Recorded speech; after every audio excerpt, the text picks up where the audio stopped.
So actually stopping travel, rethinking how our systems and communities are set up.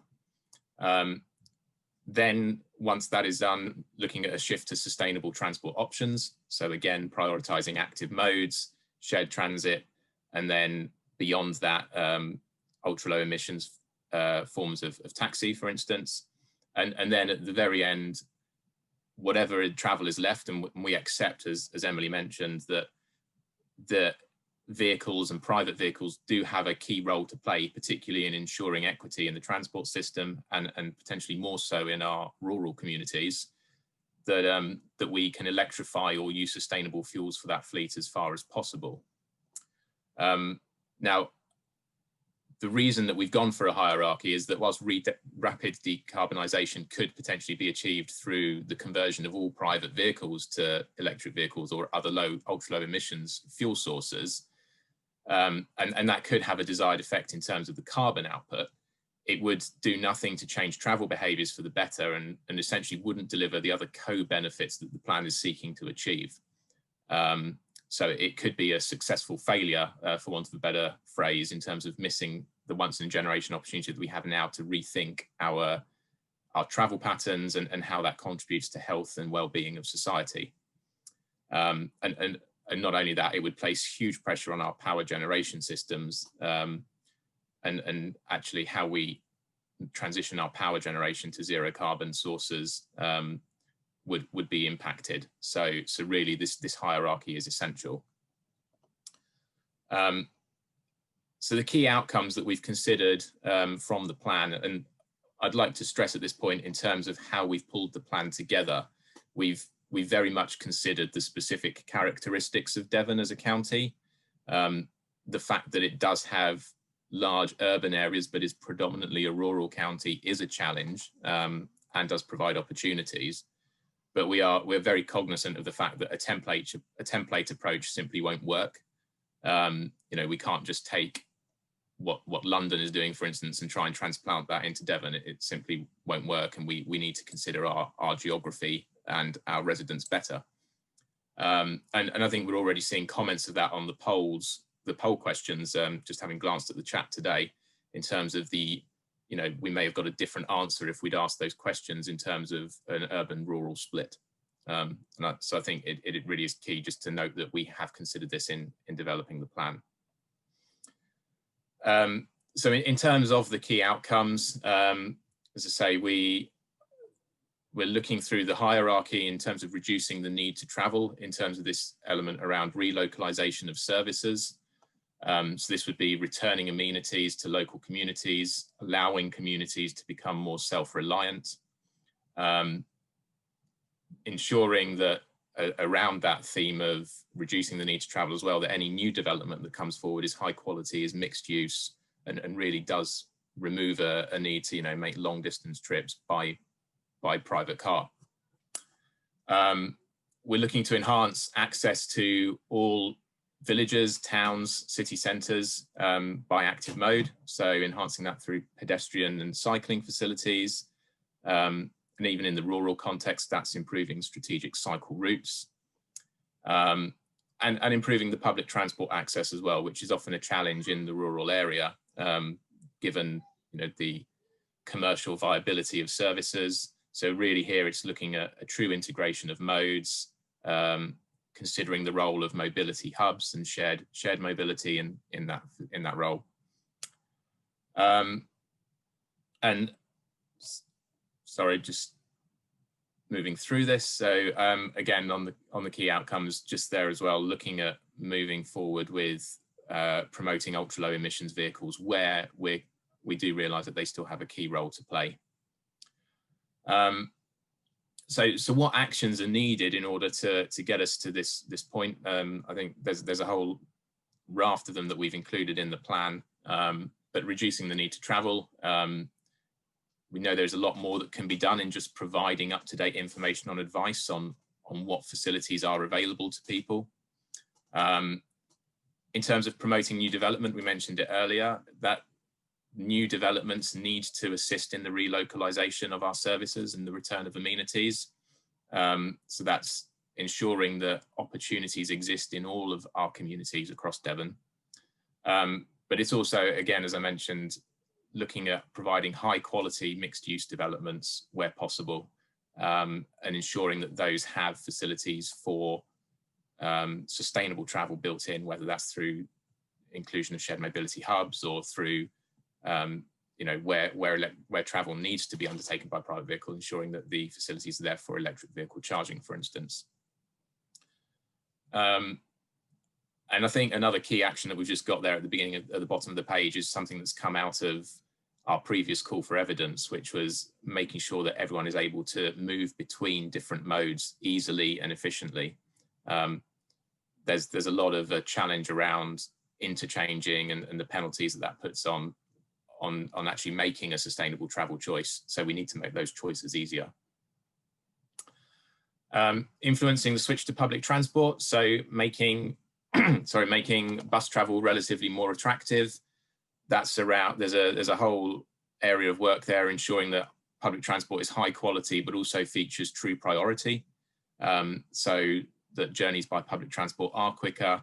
Buses, for instance, have priority over cars on the road network. Work around ensuring that public transport is actually affordable. I think relatively car travel has historically gotten cheaper whilst public transport fares have increased. And recent national policy has sort of exacerbated that, particularly the freezing of the fuel duty escalator. And again, there's a piece here in terms of the just transition. How do we ensure that rural communities get the opportunities for high quality public transport that is affordable? And again, the less commercially viable routes are not just protected, but they're enhanced. And transitioning the remainder of the vehicle fleet away from fossil fuels. So a key action is the development of an electric vehicle strategy. And following the government's announcement recently that internal combustion engines will be stopped being sold from 2030, that takes a further priority. But also there's an action here as well for the climate emergency partners to lead by example. So transitioning fleets across the county to ultra low emissions vehicles, and also where possible, implementing within that the shared cycles, e-cargo bikes for delivery, for instance. So there's huge examples there that need to be taken. Co-benefits, as I say, the plan is very much seeking to highlight where the benefits of a changed approach to travel exist.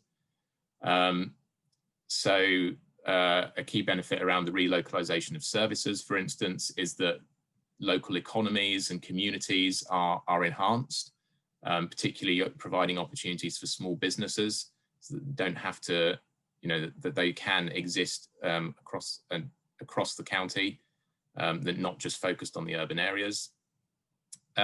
Huge opportunities for public health. So people being fitter and healthier from more exposure and use of active travel. And I think around this, Devon has a fantastic opportunity in its natural landscape. So it's a place where people want to get outside, people want to experience the natural beauty of the county, and that there's a real opportunity there for promoting active travel, getting people out walking, cycling, and just exploring the countryside. And along with that is the savings that exist from that to the NHS and our health services from increased walking and cycling by improving people's physical health. Wider environmental benefits, so decarbonisation obviously reduces the carbon impact, but actually if we can get our hierarchy of travel correct, and we actually reduce travel rather than just converting it all to electric vehicles, then that has further benefits in terms of removing the non-carbon, non-exhaust emissions, such as particulate matter that is present in all our urban areas from brake and tyre wear, road dust, surface wear.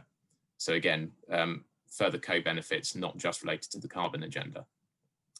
And I think another benefit that we don't have listed on the slide here, but is is certainly worth noting is the better use of public funds in our transport system. So I think a point to note is that high quality cycling infrastructure, for instance, can be delivered for a cost of around 1.3 million per kilometre, which compares with around £50 million per kilometre for road schemes.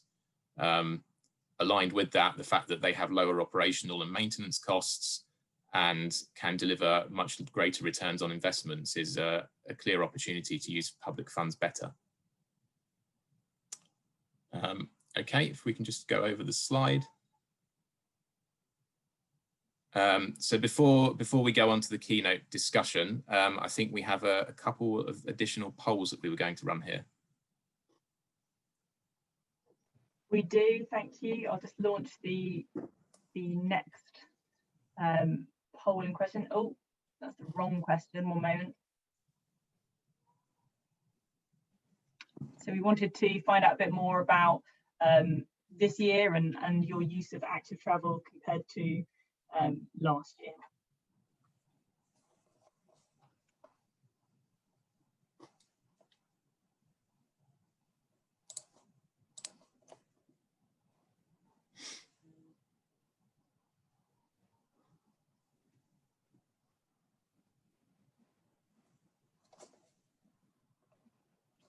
Great, so a few more of you to vote. We'll give you a few seconds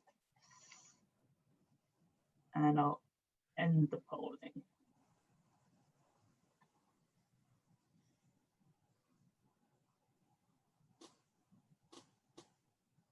Okay, that's an interesting result. So we've got around almost half of the respondents here have made more journeys by cycle or foot compared to the previous year. I think that's something that the coronavirus pandemic has shown us, that there is an opportunity for systemic change in our travel behaviours. I mean, in the case of the past year, we have been forced into it to some extent, but it has shown us that there is a real opportunity to grasp there. So that's interesting. Right. There's one more question as well we want to ask you for the keynote discussion. Oh, sorry.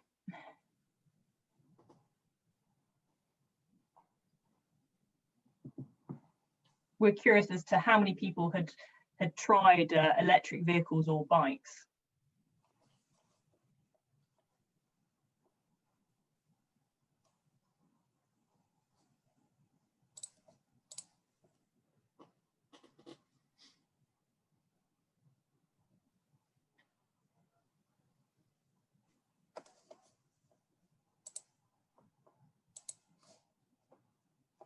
So a few more people to vote and then I'll end the polling.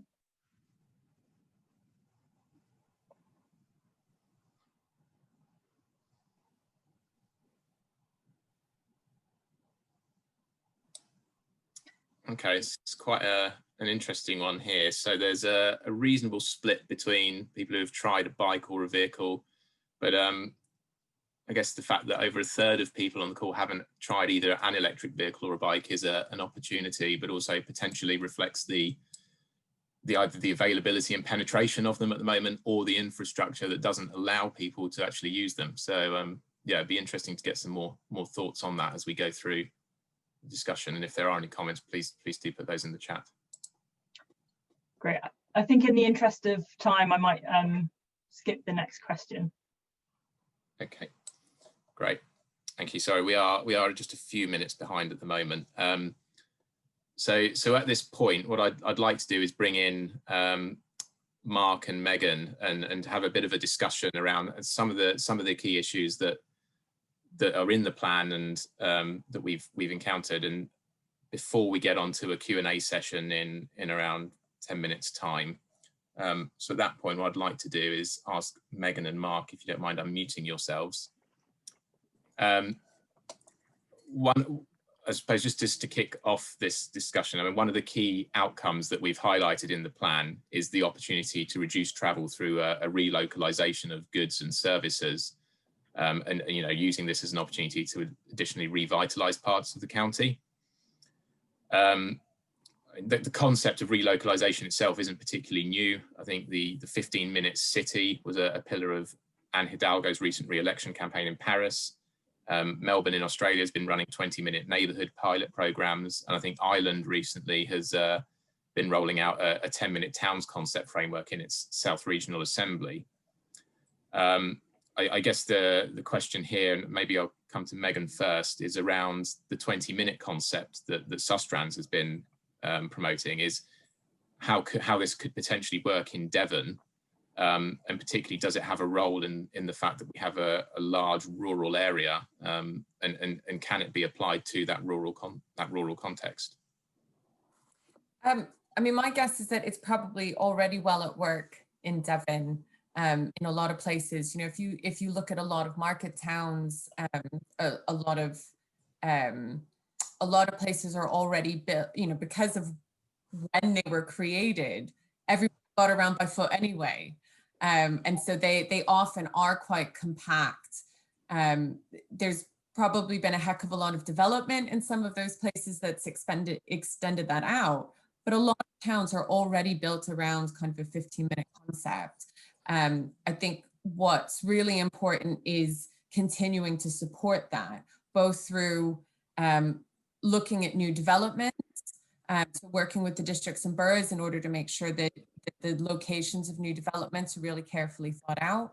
But I think also there's a role in revitalizing our town centers. So making sure that, for instance, if there's been a drop in retail, which I think is something that we've all been concerned with for quite a while, what are the other services that could also come into a town center, whether those are healthcare services, whether those are maybe some education settings, in order to make sure that they continue to have the footfall that they need, but also to bring a lot of those destinations all to one point in order to support those short journeys.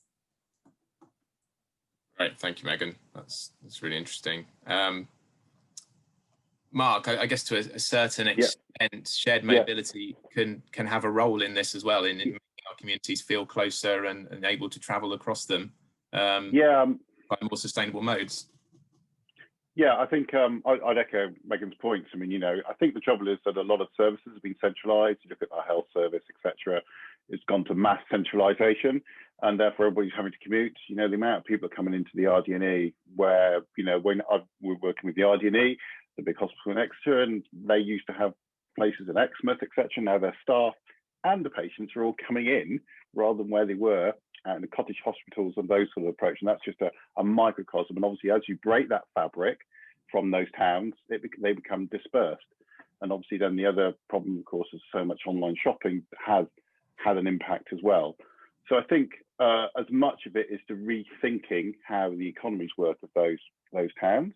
I think also as well, from a shared mobility perspective, we've had a lot of interest with small towns in Devon, and would we all be interested? We're working with various different ones where they say we want shared mobility.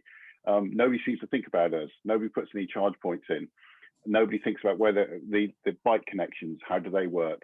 You know, working with community groups, you know, I think there's a real opportunity to recall those back. And I think that is going to happen because of COVID has said, actually, the amount of people I've spoken to, I'm working from home, I haven't moved my car for the week.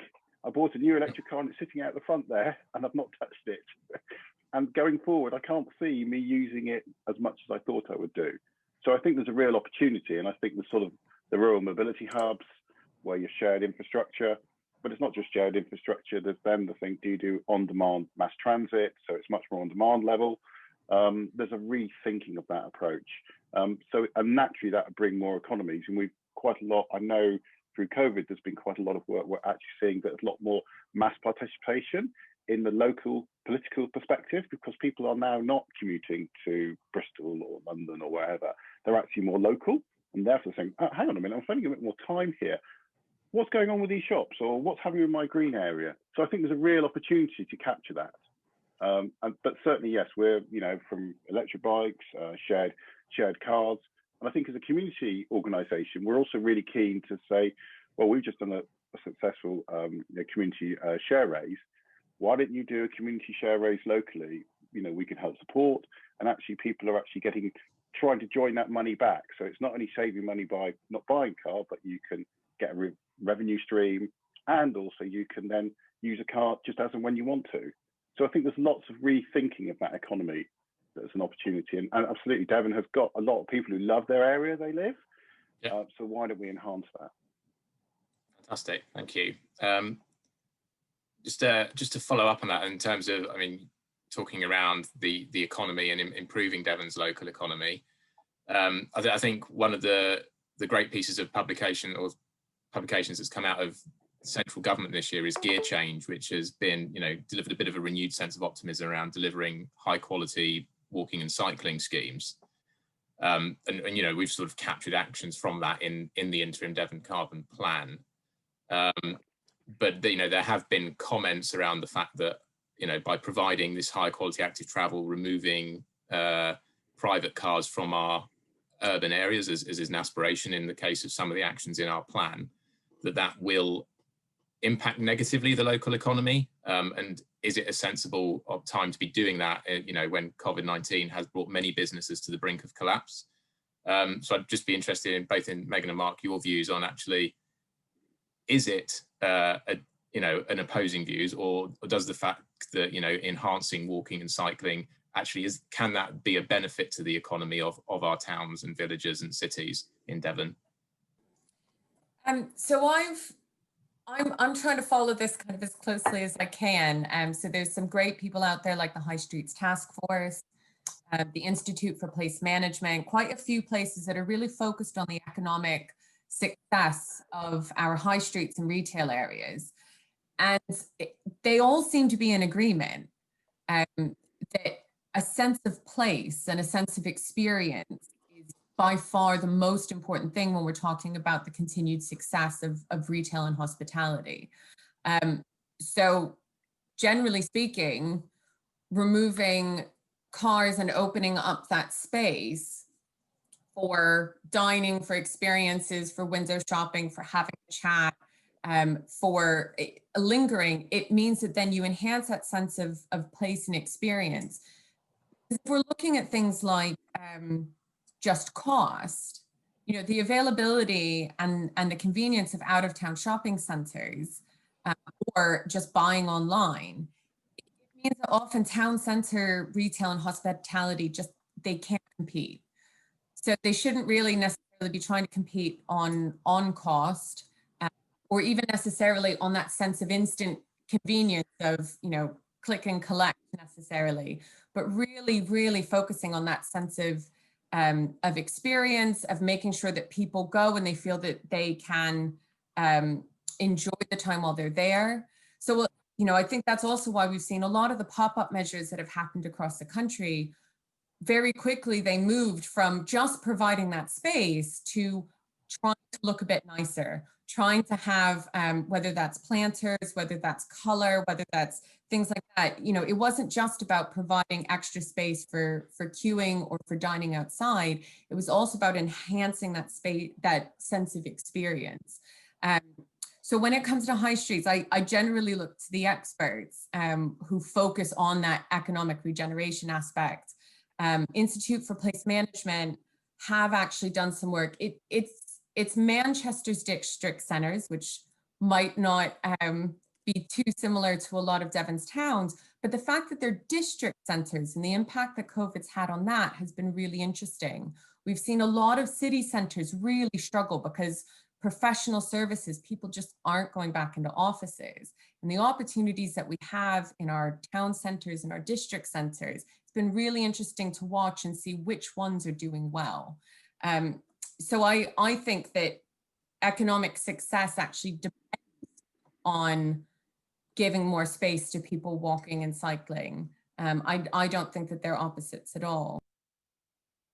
Great, thank you, Megan. Yeah. Mark, is there anything else you want to come back on quickly before we move on to the Q&A? Yeah, I think just very quickly, just, you know, one of our cars takes 7 cars off the road. So we say, well, what would your road look like if you shared cars? You know, both in communities, etc. Then you've suddenly got the space. So often there's an argument between, oh, the incoming people are coming and shopping and the drivers, they need to park. Yeah, we've got lots of people where a car gets used 4% of the time and they pay a lot of money for it and it's taking up space. So just using that element, and I always like the figure that you know, the average car parking space generates about on street is about £2,000 to £3,000 for local authority. But if that space was in a coffee shop, that could be 30 grand, 20 to 30 grand generation. So the allocation of space, whether it's either from a commercial perspective or a value perspective. So I think there is obviously the transition for people, and let's be honest, there's going to be a transition, but I think there's no doubt dwell time for bikes and walking is that's what people want. Why do people go to visit Milan or Paris or whatever? It's because it's a great space to be, and there's many other things. And it's not just about, dare I say, gentrification. It's about places like repair shops, things that people that used to be there that are much more local and hands-on. I think, so as you say, don't try and compete with the online capability, offer something different, but it's actually still really valuable for people. Don't think it's just about gentrification. I think that's a really important point. Great, thank you both. That's really helpful. So just conscious of time, we've got about 10 minutes for Q&A at the moment. I can see there's lots of comments coming in on the chat. Thank you for that. I think just picking up a couple of those, there's been a couple of comments around speed limits and if they've been considered as part of the plan. So they weren't mentioned on the slides. I think the answer to that is yes, we have considered speed limits, and I think they are in there in terms of reduced speed limits for both urban and rural contexts. But it's useful to get the feedback that's coming through on that in terms of if those should be something that's taken to the Citizens Assembly, so we can make a note of that. And there was also, I think there's a couple of comments I've seen as I've been going through in terms of, is there anything in the plan to make driving less appealing to more sustainable modes? And I think, again, it's considered in numerous ways in terms of, one, giving public transport true priority over highways, but also, the potential for other mechanisms to make driving less appealing. So consideration maybe of workplace parking levies or other forms of charging that might be needed. Doug and Hannah, I know you've been monitoring the questions coming through. Is there anything that you particularly want to pick out to ask the panel? Yeah, I've been synthesizing what's been being said. Loads of chat on there. So we've got a few. Liz Brooks-Hocking and Caroline Snow have asked questions about how the partners can be encouraged to fund proposals for sustainable transport rather than roads. And there was a follow-up question as well I saw, which is actually, can a local authority stop a national road building project in its area? So I don't know who would be best to come in on that question. I think in terms of national road building projects in Sarah, we've got a question similar to that for taking to the Citizens Assembly, I believe. Which, Devon, it would be, or is, sorry, it's a statutory consultee in national road building. So Highways England, if it's taking a scheme forward, Devon would be a statutory consultee. It would get the opportunity to comment and support or not support that as necessary. Whether it can physically stop it is a different matter, but it would be able to object. In terms of local funding for more sustainable travel measures, I don't know, Megan, if there's anything from Sustrans in terms of funding that you're monitoring coming forward or funding opportunities. We're hoping that there'll be additional funding from the DFT for improving the NCN. We're waiting to hear about that. I think also, I don't know where Devon is at in terms of developing the LC whips, but certainly that's been something that DFT have really highlighted as an important aspect of future funding. It's mentioned in gear change, but it's also, I think, come through quite a few of the different proposals recently. So making sure that areas are developing really good local cycling and walking investment plans is really important, and that should extend not just to a primary network, but it should really think about what your secondary network should be like. What do you want your neighborhoods to be like? How is that impacted? So what would a door-to-door journey look like for someone who lives in a neighborhood and they're trying to get walk their kid to school versus someone who's maybe worked at one of these slightly far off hospitals that Mark was talking about earlier. You know, what would a joined up cycle route look like for them? So it's having that approach, and I think being ready for large funding from central government. I think the other thing is about looking again at sort of where we put development, and that means that who looks after highways needs to work really closely with the districts and boroughs, because all too often districts and boroughs will have maybe a particular site where they want to put in an awful lot of housing. I don't know about in Devon, but certainly in other counties, what will often happen is that the number of a large amount of housing will go in that might go in with a bus service. The bus service will be subsidized by the developer for a year, 2, 3, but because of the density and because of where the development is in relation to the rest of where people actually want to get to, often it's not commercially viable and it'll just kind of fizzle out. Meanwhile, the county, even if they had a lovely road paid for by developer contributions or by central government to help bring this housing into effect, they then get stuck with the liability of having to continue to maintain that road. So it's a tricky one, and it does mean a lot of working together on it, but it's difficult. Yeah, I think just on that, I think that's absolutely a critical point, and it's one of the cross-cutting themes in the plan is in terms of the relationship between planning for transport and spatial planning, and making sure that those are fully joined up, which is something that's, you say, because they're sometimes produced in isolation and definitely should not be, is a key opportunity.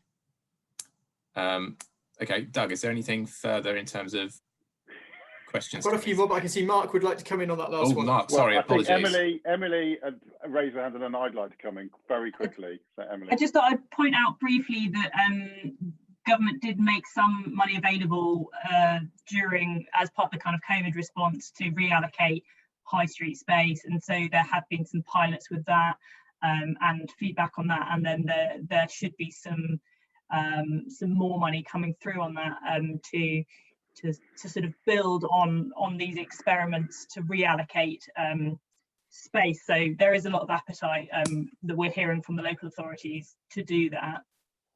Yeah, and I'd echo that. You know, I work with Devon County and other counties. Devon are really good actually in making the most of what money is available, I think, and so have done cycle schemes. You know, we got e-bikes here, the first on-street electric bike network in the country. That was 2016. We were a bit ahead of our time maybe, but I think Devon are very good, but let's be honest, most of the money does go, a lot of money does. We talked about 27 billion going into roads, which is what was in the latest, really good decarbonisation strategy published just before COVID in February, but they still had this big element road. But I would just say that I think, but there are pots now more available as e-bikes, and we've worked with the rail industry. We've got a partnership with South West Rail to put bikes on their network, you know, and I think the other thing we shouldn't forget is e-bikes are a transformative change. You know, we're putting up to 100 e-bikes in, and we'll be putting hopefully another 100 into extra next year, and work with lots of different partners, Aldi, IKEA, you know, we work with housing developers. So you can do all of these things, and it becomes infrastructural change, and e-bikes change the conversation. And I think one thing I would say, the more people cycling, the more people seeing that, the more Devon sees that, the more evidence there is of it happening, the more there will be will to create better cycle routes and other things like that. So there is a bit of a chicken and egg, but I think, you know, we certainly see with our shared network, it isn't, you know, you can buy your own bike, that's fine, but just showing the growth of that shows the appetite is there. And I think COVID has really highlighted that. So I think, yeah, and we're spreading that further out as it goes out of X into other locations. So I think it's just, yeah, there's a lot to be done, but I think personally with Devon, it's difficult, but I think there is a receptive authority there. Great, thanks, Mark. Okay. Just following on that theme, Nick, perhaps a question for Megan is, there's a lot of chat about cycling infrastructure in rural areas. So what are the barriers to developing cycle paths in rural parts of Devon? I mean, often it's a land ownership issue. You know, the existing roads, there's only so much space on them. I terrify my American relatives every time they come over and we go exploring around places like Devon and Cornwall, and they cannot believe, you know, the width that's been made available for traffic. So, you know, either it means really rethinking how we use that road space, and maybe that's about speed limits, maybe that's about, you know, thinking about it in a wider context. Otherwise, it's a land ownership issue. You know, what's available to us on either side of those roads. So it's a difficult one. I guess that's why it's all the more important that we get where we put development right. Because then we can think about, you know, for an awful lot of people, can we shorten those distances? Can we help to reduce the need to drive, and reduce the need to travel overall, and get that housing in the right places? I might just add to that there are some estates in Devon that already seem to have seen the opportunity of providing well-surfaced paths through their land, because actually it helps get people to their retail and hospitality facilities. So there are opportunities for private landowners there as well. Yeah, absolutely. Okay, thank you, Megan. Nick, have we got time for one more? I was going to say, I think we've probably got time for one more, haven't we? If we keep going to try and keep ourselves to time. Okay, well, there's a relatively quick one here. There's been quite a lot of chat about the relative cost of current rural public transport provision compared to urban. So perhaps it might be a question for you, Nick. Could you just explain the challenges of funding public transport currently in rural areas and why it appears to be very expensive? Yeah, thanks for that, Doug. It is a key challenge, I think, that needs to be overcome. So obviously having a public transport system that can work efficiently and provide a high quality service frequency is necessary in order to get people onto public transport and using it as their mode of choice. The challenge with many of our rural communities is having high quality access to public transport, and actually just providing those services, but the operators providing those services is difficult because they don't get the critical mass that they want in order to make those services commercially viable. And often that ends up with the services having to be subsidized. That subsidy then, you know, doesn't extend to a service that is as frequent as needed. And I think a key part of the plan is that affordability element, and we need to make sure that we make services attractive and affordable, and where it can't, you know, and where I think we recognise that not all locations will be able to have a high quality public transport service, but where we can't provide that, I think that's where there's then a role for things such as shared mobility. You know, recognizing the fact that there's still a need for people to use their private vehicles, but providing the opportunity therefore in the infrastructure to ensure that the private vehicles that are going to still be in use is, you know, can be electric or ultra low emissions fuel. So having charging points across rural communities, and, you know, providing the opportunity to decarbonize the transport system that way. It's not an easy question to crack, Doug. I don't think it's. There will be challenges in getting public transport throughout that is affordable, but the plan does seek to do that, and it seeks alternatives where that won't be possible.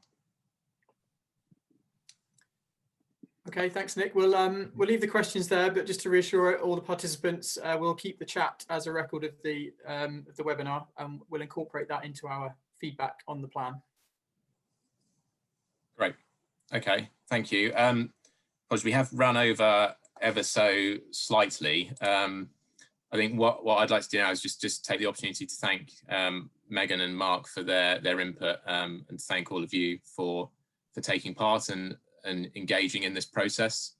So thanks very much for joining us. I think now if I pass over to Hannah Oliver at Devon Climate Emergency, who can talk through the next steps. Thanks, Nick. Yeah, so we would really like to encourage you to read the plan. A PDF version will be available. We're hoping today to download from the website. And we'd like to encourage you to give your feedback on the plan via the consultation, also available on our website. And share your involvement with friends, family, get the word out. And we'd also like to encourage you to come along to the other thematic webinars that we'll be holding over the next 9 weeks or so you can learn more about the plan, and you can see the dates on your screen now. Thank you. And sorry, just chipping back in, I noticed in the chat there's a question of how long we've got left to run the consultation. Just to confirm, I think that closes on the 15th of February, doesn't it? So it's up until then, people have an opportunity to comment. Right. Great, okay. Thanks very much for that, Hannah. So I think without further ado, that we've probably come to the end of our session today on mobility and transport. Just to highlight on screen now, we mentioned that this was the first of the various thematic webinars that are running. So on Thursday, there's the thematic webinar on the built environment. That will take place at midday again. You can register online for that now.